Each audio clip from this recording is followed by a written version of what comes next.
There was a time when, if you needed a pair of glasses, you would make your way down to the local general store, where you would have your pick of at most a couple of different styles of glasses, if you were lucky. Fast forward to today, where the diversity of options to choose from is inexhaustible. This is now true for almost everything consumable.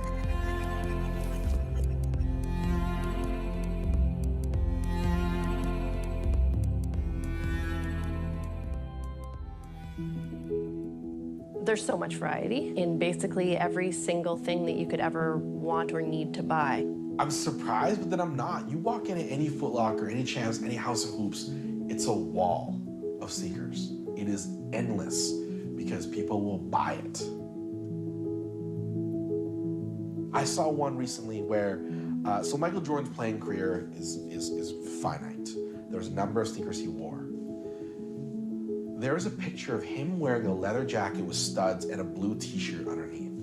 The sample is black leather with studs and a blue liner. And I'm like, yo, you took a random outfit Michael Jordan was wearing that day and you made it into a shoe.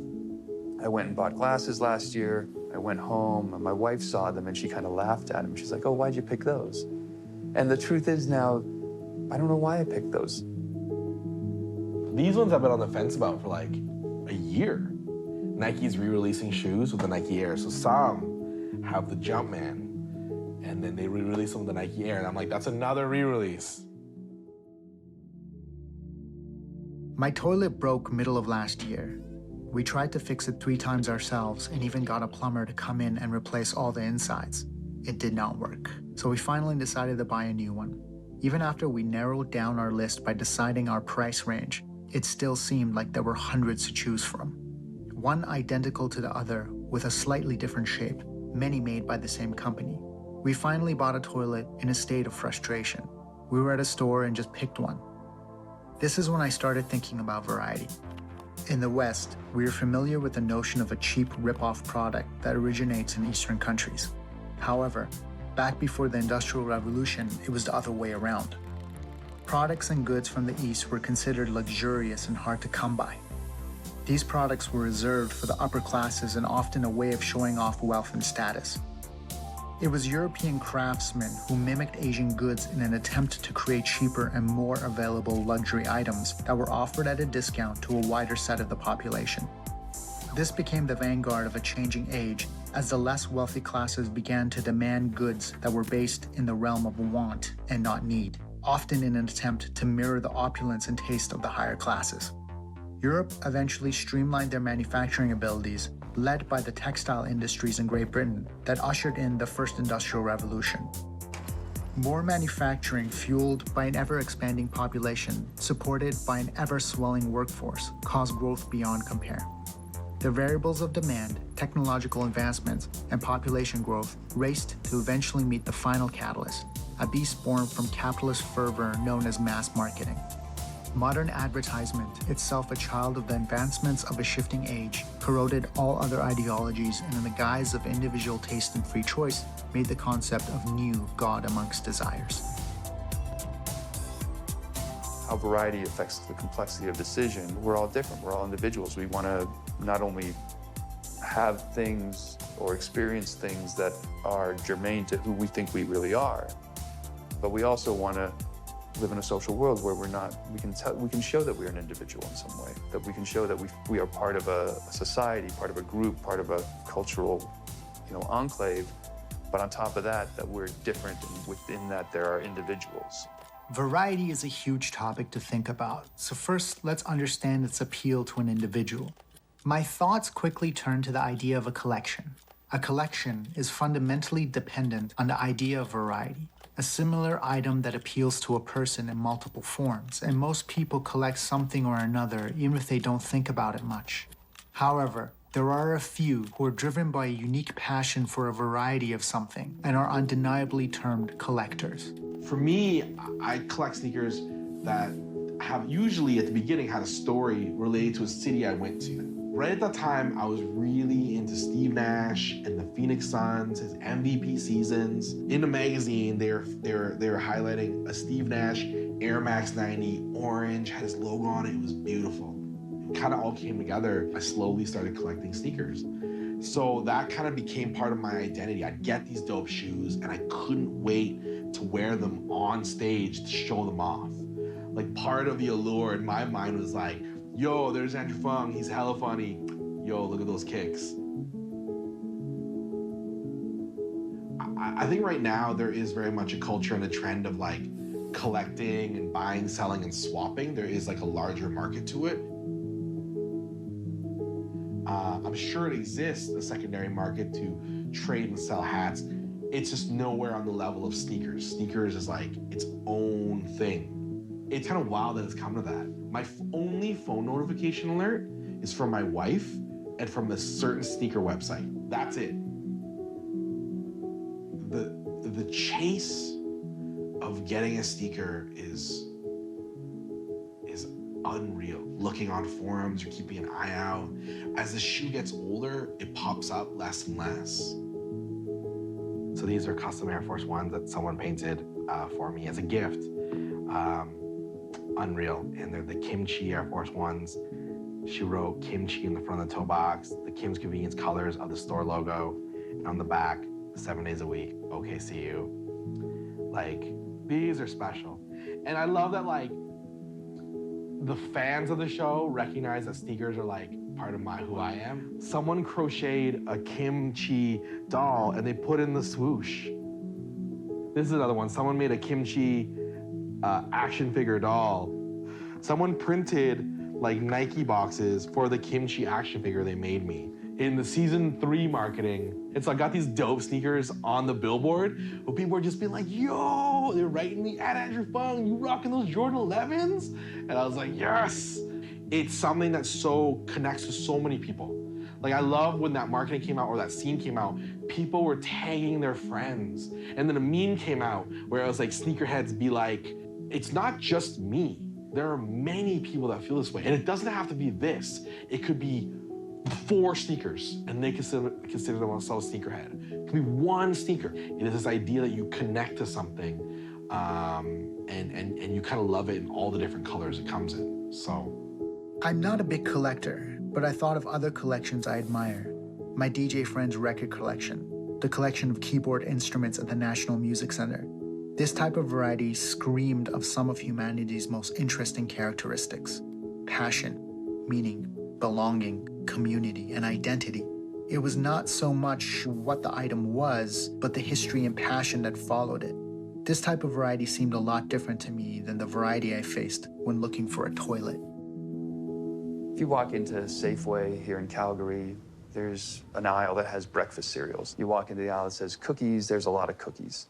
In the States, you walk into some of those, those big stores, and there's multiple aisles of breakfast cereals. There are multiple aisles of cookies. There's so much choice out there. And those are innocuous things, right? Breakfast cereals and cookies aren't gonna make or break the world economy. If you work in a hospital and you try to buy, I think, Birkenstocks, they come in like 3 colors, like black, brown, and like gross, because typically in a hospital, there's a uniform. The sneakers, they are for everyday use. But then this idea that everyday use can have variety in the colorway. You see 2 branches of variety. One of them is coming into this planned obsolescence thing. I mean, one of my favorite ones is textbooks, because I work at a university. I mean, there's always a new edition of the previous textbook. And to be honest, if you look at them, I haven't been able to find too many of the differences, any differences that really that matter. The negative side of it is it's trying to push the consumer to constantly be purchasing.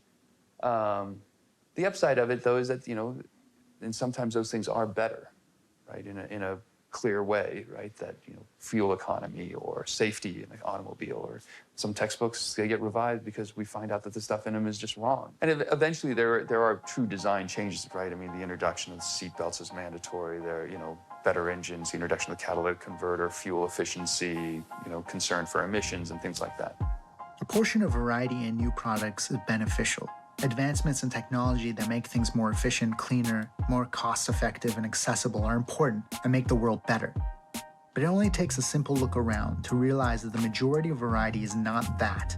Things that don't necessarily improve the world or speak to identity or better living. things the world would not miss if they did not exist in more than one form. In fact, it may be the case that in our everyday needs, we may benefit from less variety. The other side of variety, which is kind of the more nefarious side, I think, it introduces this thing that you can always second guess yourself. With only 12, the differences between those 12 have to be pretty noticeable. When there are 60, the differences get more and more minor. Do you want to buy Fruit Loops? Do you want to buy sugar-free Fruit Loops? Do you want to buy sugar-free Fruit Loops, but they have marshmallows? Do you want to buy the ones that are in circles or the ones that are in shapes? Or do you want to buy the bootleg ones? When you leave that market, it's always kind of hard to say, well, did I make the right choice? Feeling that you made the right choice is an important part of feeling good about participating in the marketplace. My parents' time, there wasn't so much variety, and so they didn't know what they were missing. And so they weren't constantly wanting the next thing because they didn't know it existed. And I think that variety, even though it is in our human nature to, want to mix it up, for lack of a better expression, it creates a lot of stress and anxiety in people. Making choices, unless you're really certain on what you want, consume a certain amount of cognitive bandwidth, right? A certain amount of stuff in your head in a given moment. And so, there's some evidence that's come out recently that if you give people a lot of variety, people are much less sensitive to the risks or the intertemporal choice problems that come up later on. So in some sense, you've crowded out a lot of cognitive bandwidth, and then people are less sensitive to small gambles and risks that we implement in the lab. What it suggests is that the spillover effect from having excess variety can affect subsequent choices. There are some interesting studies that have been done, not so much with variety, but even if you get people to think about a difficult situation. So I get you to think about a $300 car repair versus a $3,000 car repair. That visualizing or thinking about it, or whatever we want to call it, has an effect on how people answer very straightforward and traditionally used IQ measures. That study's been worked by Eldar Shafir, and he argues that you have a certain amount of cognitive bandwidth, and being poor or being stuck in a frame of scarcity affects your ability to access your cognitive bandwidth. Because if you're thinking about $3,000 car repair, you're a little bit more stressed out. You're a little bit, there's more going on. You think about it for a while. You write down how you would deal with it. Maybe you ask somebody for money. Maybe you tap out your savings, and then they hit you with this subsequent task that's supposed to measure your IQ, and you do worse on that IQ test. I think that same thing can happen with variety. But you could imagine a supermarket, or just to use that as the metaphor for all variety. You exert a lot of cognitive bandwidth in the cereal aisle when you're choosing your Fruit Loops. When you get to that checkout counter, you're kind of cognitive, for lack of a better term, your cognitive bandwidth has pretty much been used up. You're a little cognitive depleted. I can't tell you the number of times I've grabbed a candy bar at the very end of the thing. And I don't even want the candy bar. It just seems like, hey, a candy bar would be nice to eat on the ride home. Something crazy like that. And then I'll do it, and then I'll get in the car and I'll be eating the candy bar. I'm like, what happened to me? I didn't even want this. I see it just when my partner and I go out for dinner. He gets serious decision anxiety on a menu. He always wishes he'd gotten something else, whereas if you go to a restaurant, there are only 3 choices. Chances are, you have a 1 in 3 chance of making the best one. There's this famous study that was done in California where they had a supermarket. They set up, I think, 5 different types of jams. And then they asked people, well, which one did you like? And they watched what people bought. And then they repeated the experiment with, I think, 12 and 20 jams. If you like strawberry, you got the strawberry one. If you like peach, you got the peach one. But now you had all these little machinations between those two that you had to kind of think about and try. And what I always found interesting about that study is that as you increase the variety, people's subjective experience of what they bought was lowered. When there's jams that are peach and strawberry, you could buy the peach one and you'd be like, oh yeah, this is very good. You go home, they'd ask you if you like it, how would you rate it? They'd give it a rating. That same peach, when it's surrounded by not just strawberry, but peach mint, peach blackcurrant, peach, all these other things, the subjective experience, the subjective happiness that people got out of it was lower. So it's like buyer's remorse, but it's a little bit more insidious in some sense. It's that it's affecting kind of your affective experience of the good. Buyer's remorse is, oh, maybe I should have gotten the other one. This kind of experience is that, oh, I'm not getting the joy I would get out of it had it been sold to me in isolation. So variety can deplete cognitive bandwidth, leading to a less critical frame of mind that results in poorer decisions by the consumer. And it can leave us less happy with the decision we finally make. But based on models of our current market system, if demand was not there, then those products would not exist, right? If too much variety is bad for us, what then feeds the demand for variety? We're never sort of satisfied because we've been told through marketing that we shouldn't be satisfied, that we should want more and better and fancier. Companies are always trying to one-up the next company, trying to market themselves through packaging. They are trying to come out with the next best thing before their competitor when there wasn't anything wrong with their previous thing that they had on offer. We've been told a story that we need all of this. We need that next new thing. We need that better option. We need that greener grass on the other side. We're consumed with consuming. We're consumed with, I've got to buy this or look at this or do that or do this.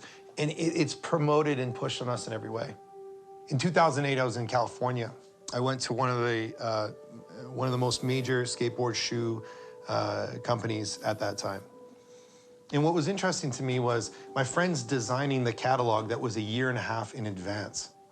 I said, how are you going to get people to purchase that? He goes, easy, tell them. Tell them. Tell them what? You're going to buy that color. I don't want that color right now. You will in a year and a half. Why? Because we'll tell them.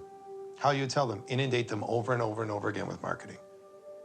I think it's one of those challenges that you can point out to people, but then they still, in the moment, our minds don't think all the time in terms of kind of this rational cognitive process. There's some psychological underpinnings to retail therapy.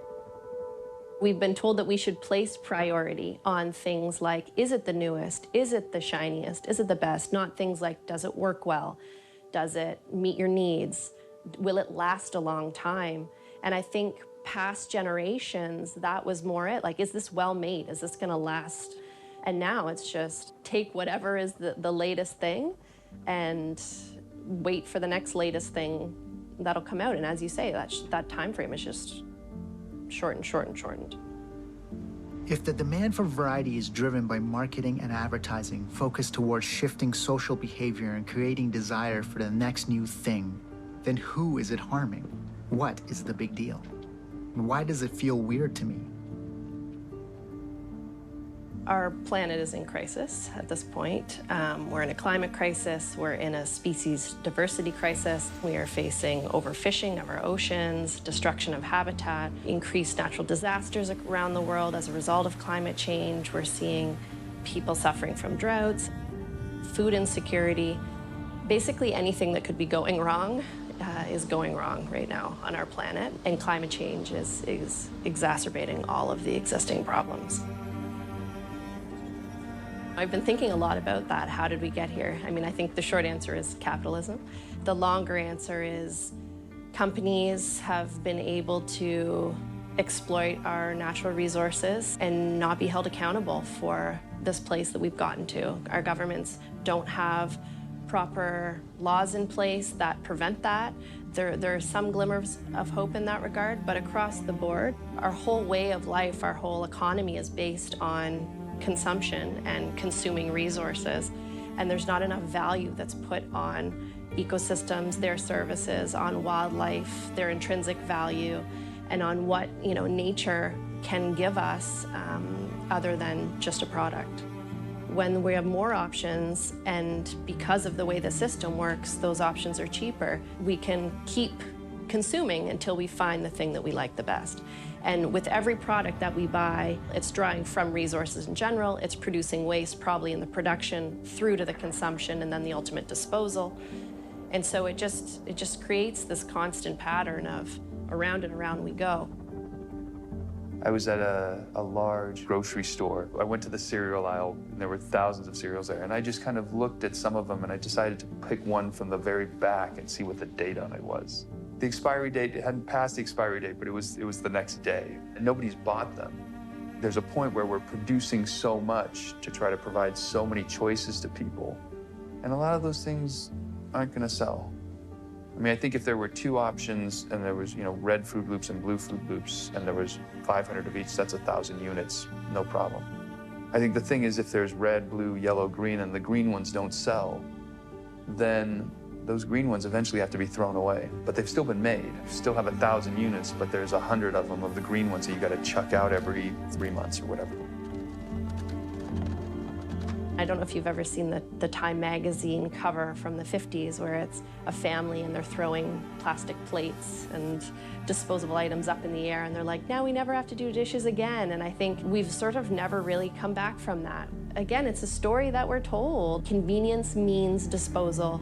We have to have the thing right in that moment, and then it needs to go away. We have a massive waste problem in Canada. Less than 9% of plastic waste that we produce is actually recycled in Canada. We produce over 3 million tons of plastic waste a year, and almost half of that is from throwaway plastics, packaging, and single-use items. That garbage truck worth of plastic enters our oceans every single minute of every single day. And until we stop the flow into the oceans, I mean, there's nowhere for it to go once it gets there. It just piles up. By that account, 22 garbage trucks filled with plastic have entered the ocean since you started watching this. So besides mental fatigue and buyer remorse, the main issue with so much variety is the eventual so much waste. I wasn't too sure where this film would go, and truthfully, the things I learned just confirmed the feelings I had. Unsurprisingly, looking at variety had directly led to one of the biggest issues of our time. However, there seems to be an active cultural pushback to ideas of consumer waste, evident by things like the tiny house movement and Netflix shows like Broken. I guess what you're watching now falls into that category. Now I feel I need to find a way to lessen my own contribution to the problem.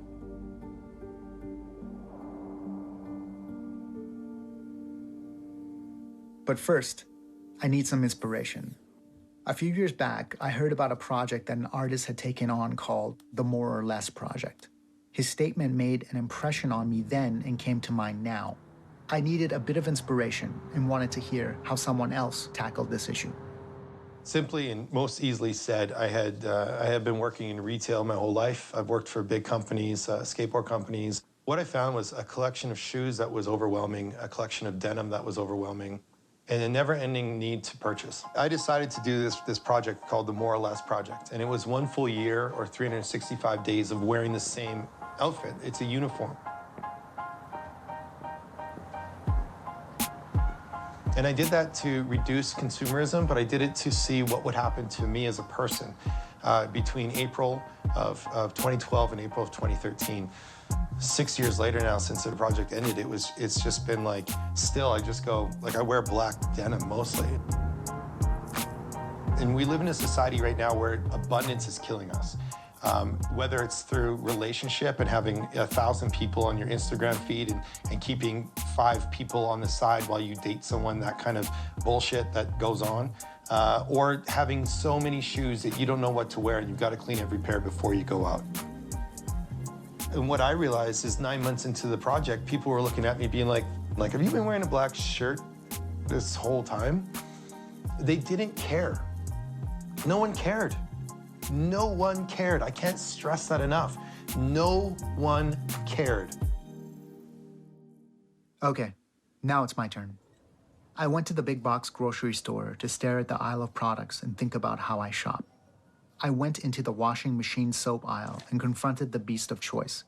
And even under the guise of research and with some insight into the problems, I was still overwhelmed with the variety, and I realized I spend a lot of time looking at the back of packaging to determine not necessarily what is the best product, but what is the product that will cause the least amount of harm to both me and the world. It made me feel helpless. Even if I was thinking about these things, how could I act on them? It's impossible for the average consumer. Everything is either wrapped in plastic, has plastic in it, has been shipped in plastic. If you really are striving for a zero waste life, it's very, very challenging. As variety increases, people's attention starts shifting to price was a big one, attention to the environment, both in terms of, packaging use and things like that, also in terms of sustainable development, sustainable agriculture, non-GMO foods, or the whole organic revolution. I think those become the dimensions that people start looking at.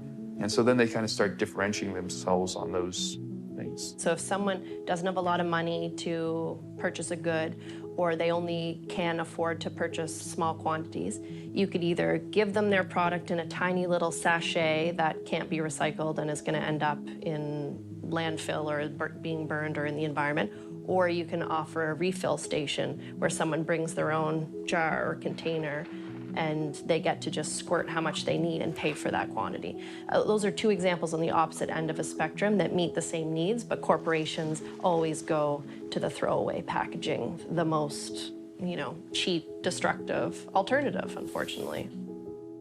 I always felt wasteful buying products I needed to buy, knowing I was going to be throwing away one more container, just adding to the problem. But I have no choice. I need to clean my clothes. In the big grocery store, I had no option that would solve the first problem of waste, unneeded packaging. But when I stepped out of the grocery store, I saw the problem not between cleaning detergents, but between buildings. I felt some relief. Instead of individual products, I needed only to choose the building those products are stored in. This building did not offer me what I was starting to value, so I looked for a building that could. That type of variety has opened up is now people also start looking more for not only the quality of the good, but the quality of the shop. So much focus now on, I would say, the zero waste movement, where people are trying to live plastic-free or waste-free, and we're starting to see more and more stores open up with that model. You would think the prices would be more expensive. Turns out they're more expensive by 50 cents or something like that on some goods and cheaper on other goods. Anybody that can achieve even a massive reduction in waste, then, obviously consuming less is a huge part of this puzzle, and everybody doing their part is essential. There's always this kind of, this move for curating things through a store, through somebody who does your shopping for you. Things like that help mitigate that variety problem. I am lucky because the neighborhood I spend a lot of time in has a lot of buildings to choose from. So as an experiment, I walked into one that offered soap and cleaning products in refillable bottles. We want to provide better types of products in the residential and commercial, because we found that there was like a lack in good quality products. So we decided we wanted to manufacture cleaning products, but more than that, we wanted to take care of that plastic problem that we have. We wanted to provide a solution in order to use the plastic bottle at least 10, 15 times before it gets thrown out into the landfill. So taking that into account and using their bottles at least 10 times, then how much plastic am I saving? I walked into Samson wanting to solve my first issue of plastic waste. I realized something. This store can potentially solve more of the issues with variety than I expected. I don't want any sketchy ingredients in any of our cosmetic lines at all. I don't want any products that will cause any harm to anybody or anything that is sketchy. So we offer a natural, eco-friendly, biodegradable product. We have to find a balance between that good quality ingredients and, products that actually do a good job. I began to realize that the problem was a lot simpler than I had imagined. I didn't have to look at it one product at a time. A slight shift in my consuming behavior could potentially help ease a bunch of concerns all at once. With art, there are people whose taste I trust. People whose recommendation on a film or an exhibit encourages me to see it for myself. They remove one level of scrutiny and make my life simpler. Why can't this be any different? The choice became a lot easier. Determine what was important to me and find a curator who used the same criteria. But I think that people also have issue fatigue. I mean, there's so many, unfortunately, issues right now, environmental issues, social justice issues, human rights issues. It becomes the lesser of two evils when they go to the grocery store. What am I doing here? Am I avoiding palm oil or am I avoiding plastic today? On the topic of choice, people have too many environmental and human rights issues to choose from in their daily lives to try to, tackle.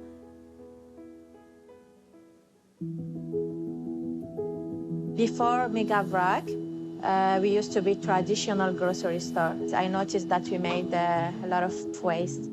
I decided to change the concept. So I changed the traditional grocery store to the zero waste grocery store. If you think about what supermarkets, what they were, I mean, it's the one-stop shop for things. There's more and more variety out there, and there is an attention to kind of the experience of the shopping, right? So going there and having people who you talk to and get advice from and things like that. When a client comes and asks us, hey, how would you cook this chicken? We'll sit down, I have like 50 ways, like let's make a coffee and let's talk, you know what I mean? Like most of the times, no disrespect to anybody, but at a supermarket, it's just a part-time job, you know what I mean? Over here, this is our career, and they have 40 types of olive oils. What do? You know what I mean? I can't taste any of these. I can't buy them all. I don't have the budget for that. And then you talk to them, and then they tell you they're all good. So it's, it's hard to get on a personal level, you know what I mean? But like, I use these olive oils every single day. I can tell you exactly what they taste like. I can tell you what you can do with them, what you can't do with them. The people came with their containers, any containers, jars, Ziploc bags, tissue bags. They scale it when they arrive. They put the weight of the container on it. After that, they put the product inside, the quantity that they need. They pay after. The concept is not just to reduce the plastics waste, but also the food waste, because they take only what they need. It's no surprise that grocery stores are throwing out a ton of vegetables and a ton of meat and stuff. That's something that we're proud of over here is, since we've been open, I think I might have thrown out like, 3-4 vegetables that was just due to negligence that we haven't noticed or something. But like everything we transform, our zero waste platform is what we're really trying to do. And that's the huge difference, I think, between a supermarket and us. So now, dealing with the day-to-day products seemed a lot more manageable than before. I had a strategy. 1, find places that focus on zero or less waste. 2, look for curators who can minimize the overwhelming variety by choosing the best products for me with quality and price as a factor. It turns out that both these things can often be found in the same store. So I began to implement my simple strategy, and I quickly noticed a significant change. At least I was starting to, until it all came to a stop. And by that, I mean the world. In early 2020, the world was hit with a pandemic that dethroned the issue of plastic waste many notches down the list. Just as I was starting to see the result of my actions, it got a lot harder to avoid plastic again. And again, I felt helpless. The limitless supply of many of the day-to-day things began to dry up, so I consumed what was available without too much scrutiny. However, a few weeks into the world's quarantine, I realized that the small changes I had already implemented had unexpected results. For example, my attempt to lessen the waste related to my family's consumption of clean water, whether in bottles and/or in replacement plastic filters, had provided us with years of fresh drinking water. 6 years before replacement filters, to be exact. Also, our attempt to lessen our use of paper products had led us to a hygiene toilet solution that has now lessened our stress and fear of running out of toilet paper, which was one of the first product shortages related to the life. Other smaller implementations meant to lessen waste also lessened cognitive stress as we no longer needed to think about replenishing them. This minimized the time we spent in potentially contaminated spaces. These realizations gave me the encouragement to continue my attempt to understand variety and waste, which led me to thinking about non-day-to-day products. Bigger ticket items that related more to identity, self, and desire. I remembered Andrew's shoe collection again, and I tried to figure out why this consumption did not bother me as much. The collection to me is like, in a way, it's like my art. I have to remind myself, I buy shoes to wear them, not to just hoard them. So whenever I buy a shoe, like I have to remember, Andrew, you're gonna wear this shoe. I love shoes. That won't stop. But what can stop and what can change is I can become more mindful of the shoes I buy, the shoes I wear, and how I display and how I connect to my collection. The truth is, I don't think I've thrown out a pair of shoes like 20 years. Like I have a few pair of dad shoes I use to like mow the lawn in and to like do yard work. Yo, man, I take good care of those things. Like after I do some yard work, I'll like clean them off, deodorize them, put them back to wear them. Like I feel that like if you take care of your shoes, you wear them, then they will last a very long time. I love when old people talk about suits they've had for like 50 years because a well put together item can last a lifetime. But I wore these when I auditioned for Kim's Convenience. So like these shoes are like real special to me because I wore them for this life-changing moment. You can't remember how you get shoes. That's it. That's it for me. If I can't remember how I got it, I'm like, no, I'm done. Too many. All the ideas we've discussed in regards to variety and overconsuming can be managed in a notion as simple as mindful consuming. Just remember, we don't have to become fanatical about certain things, but little changes by every single person is going to make a big difference at the end. You know, as economists, we think about opportunity costs. What could you have done? You know, so I'm going to buy the bootleg Fruit Loops. What could I have done with that $1.99 or whatever it was? But you have to think bigger than that, because really the opportunity cost of that, well, what's the cost of my time I spent looking at these things? It affects the way we experience the good. And in the end, well, you're buying goods to experience them in some way, for the utility of them. Nothing said in my investigation surprised me at all. Before all this, I kept telling myself that my life is too busy to make the changes required to curb the waste I support. What I could not have known is how easy it was to get into the healthier habit. And more than that, how liberating it would feel. What also helped was the thought of the world I was leaving behind for my child.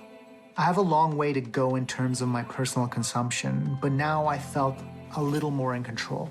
I think all choices, when we simplify something, it changes our focus. So the clothing aspect was interesting because I was like, I don't need this stuff.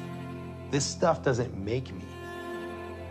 I feel much better because I do something for the planet, for the environment. It's a sum of success of me and for my conscience.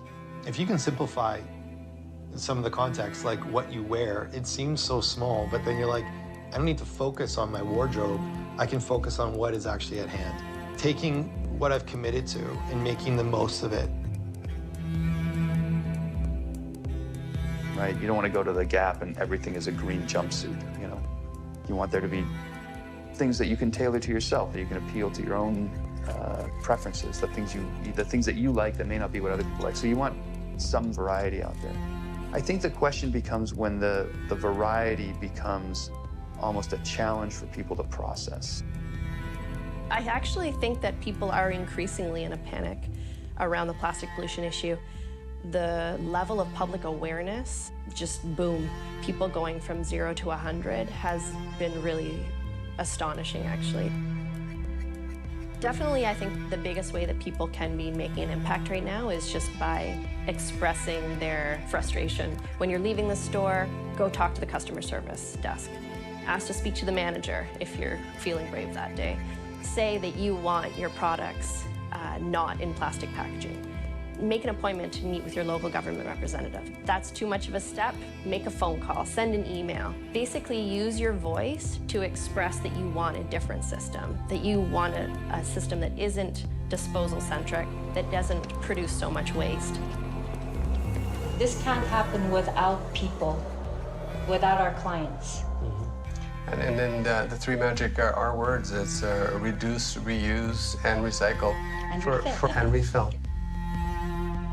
Having fewer things that last and that meet our cost needs, our health needs, I think that's really the way that we need to go back to.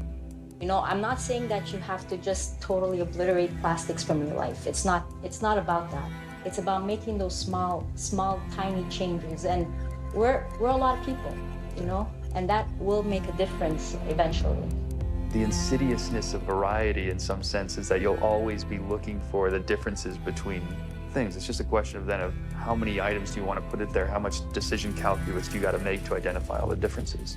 Because our system is so disposal-centric and is so plastic-heavy, the only real way to create a new system is to no longer allow the production of these toxic and disposable plastics and to force corporations to start to create a new model that's focused on reuse, refurbishment, redesign, basically rethinking the way that we consume as a society into a more circular economy. If we don't act now, the damage is going to be so far gone that it's going to be difficult to really imagine what a brighter future might look like.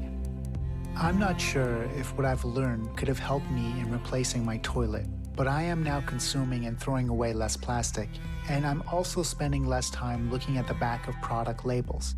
I've spent a little time finding curated shops and have won back a lot more time and less stress in the long term. I am now more proud of the things I've had for years than the things that are new. I have a long way to go in terms of my personal consumption, but I feel a little more in control.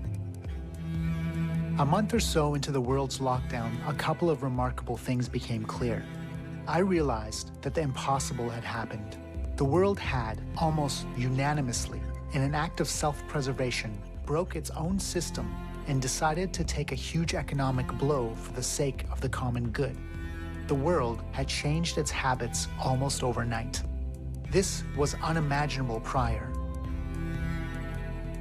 This, more than anything else, stood as an unquestionable truth that as long as there is a will, we can implement any change. Not to diminish any of the hardships that may have been brought on by COVID-19, but if you look at plastic waste as an equal threat to the world and subsequently to humanity's health, then what's stopping us from implementing the changes that are needed? Having now seen the response to the pandemic, it's hard to argue that changing our behavior for the good is impossible. Difficult, most certainly, but not impossible.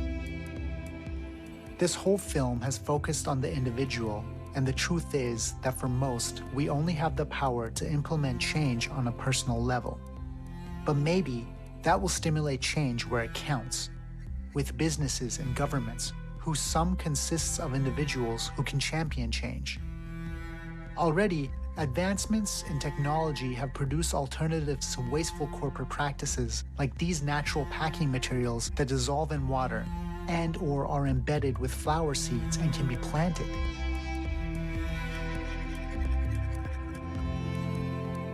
Change in individual behavior, if reaching a critical mass, can possibly shift policies that will force businesses to innovate for the good of everyone.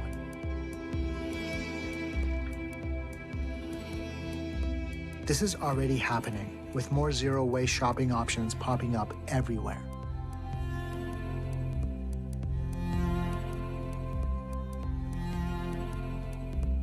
And due to hard-fought advocacy work and public outcry, policymakers are finally starting to take some action.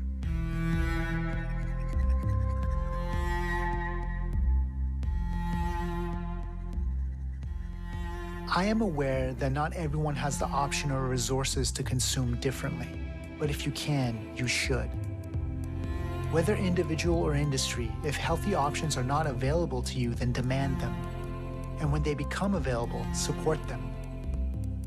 This film is not meant to make anyone feel guilty about anything. People have to live and support themselves and their families, but mindfulness is free and powerful.